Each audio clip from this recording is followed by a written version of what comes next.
এই দেশ পাকিস্তানিদের হাতে যাবে না, এই দেশ মৌলবাদীদের হাতে যাবে না, এই দেশ স্বাধীনতা বিরোধীদের হাতে থাকবে না।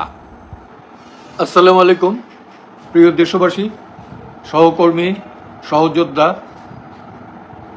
সকলের প্রতি আমার আন্তরিক ভালোবাসা, অভিনন্দন গ্রহণ করুন। আমি একটা সিদ্ধান্ত পরিবর্তন করেছি।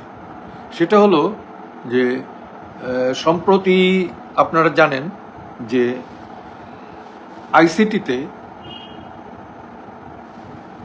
বঙ্গবন্ধু কন্যা মাননীয়া শেখ হাসিনাকে ডিফেন্ড করার জন্য আমি আইনজীবী হিসেবে নিয়োগ চেয়েছিলাম। প্রথমে বলেছিলাম যে তাকে ডিফেন্ড করব, তো আদালত বলল যে আপনি তো পারেন না, because she is fugitive. Meanwhile prosecution বললো যে অনলি স্টেট ডিফেন্সের প্রভিশনটা আছে। তাহলে ওকে, এনিহাউ তাকে ডিফেন্ড করতে চাই। কিন্তু এখন যেটা দেখলাম যে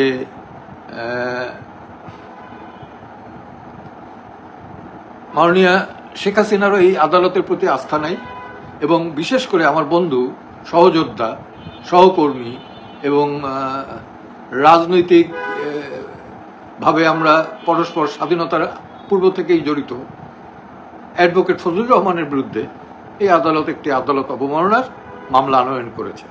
আমি সিদ্ধান্ত নিয়েছি যে ফজলুর রহমানকে আমি ডিফেন্ড করব। সো এই কারণে, এবং যে আদালতের প্রতি বঙ্গবন্ধু কন্যার আস্থা নেই, সে আদালতে তো আমি তাকে ডিফেন্ড করতে পারি না, উচিত না, অনৈতিক।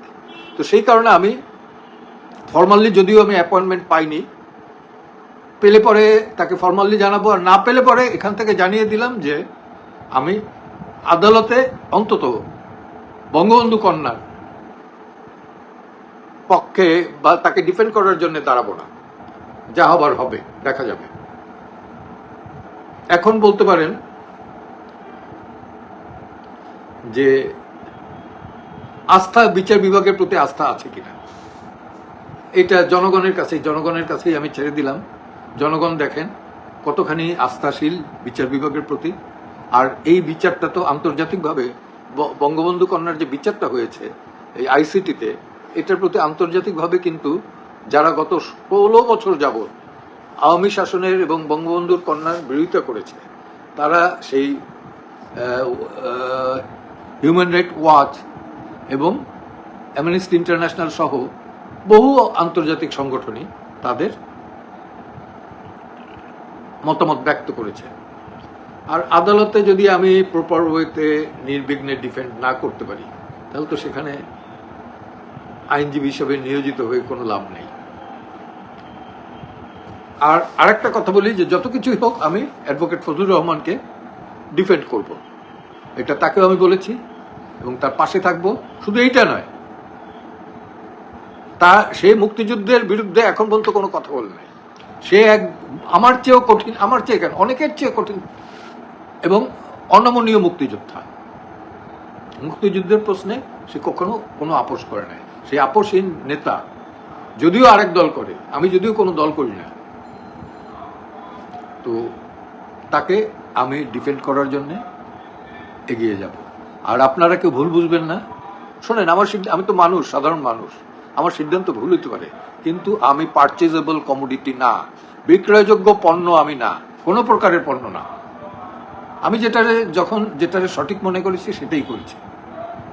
একটু স্বাধীন চেতা মানুষ আর কি। অনেকে পাগল বলে, অনেকে নির্বোধ বলে যে স্বার্থ কিছুটাই বুঝলাম না। তো তাই যাই বলুক, অনেক শুভাকাঙ্ক্ষীরা আমাকে গালিগালাজও করেছে, আমি রাগ করিনি, কারণ তাদের গালিগালাজে আমি ধরাটা পড়েছি। কিন্তু এইভাবে গালিগালাজ করা কিন্তু ঠিক না। ভুল ধরিয়ে দিবেন, যদি শুভাকাঙ্ক্ষী হন ভুল ধরিয়ে দিবেন, বলবেন। গালিগালাজ করা ঠিক না, তাইলে তো বট বাহিনীর সাথে আপনাদের কোনো পার্থক্য রইল না। ওকে, ধন্যবাদ। আমি আবারও বলছি, আমি বঙ্গবন্ধু কন্যা শেখ হাসিনার আইনজীবী হব না। আরেকটি ঘটনা আজকে দেখলাম টেলিভিশনে, কোর্টে তো দিকে তো যাওয়াই যায় না ভিড়ে। সেটা হলো যে আবেদন করা হয় নাই, রাজুক তাদেরকে জমি দিছে, সেটার জন্যে 3-7-21 বছর আর সাইমা ওয়াজেদ পুতুল এবং জয়কে পানিশমেন্ট দিয়েছে 5 বছর করে। যে আবেদনই করে নাই তাদেরকে কিভাবে আপনি সাজা দেন? কিভাবে? ঠিক আমি বুঝি না। এইগুলো আমি যেহেতু দুদকের মামলা, চেষ্টা করব আপিল করার। অর্থাৎ আমাকে যদি অনুমতি নাও দেওয়া হয়, যে করবে তার সাথে থাকবো, লড়াই ছেড়ে যাব না। একটা জিনিস খেয়াল রাখবেন, এই দেশ পাকিস্তানিদের হাতে যাবে না, এদেশ মৌলবাদীদের হাতে যাবে না, এদেশ স্বাধীনতা বিরোধীদের হাতে থাকবে না। জয় বাংলা, জয় বঙ্গবন্ধু।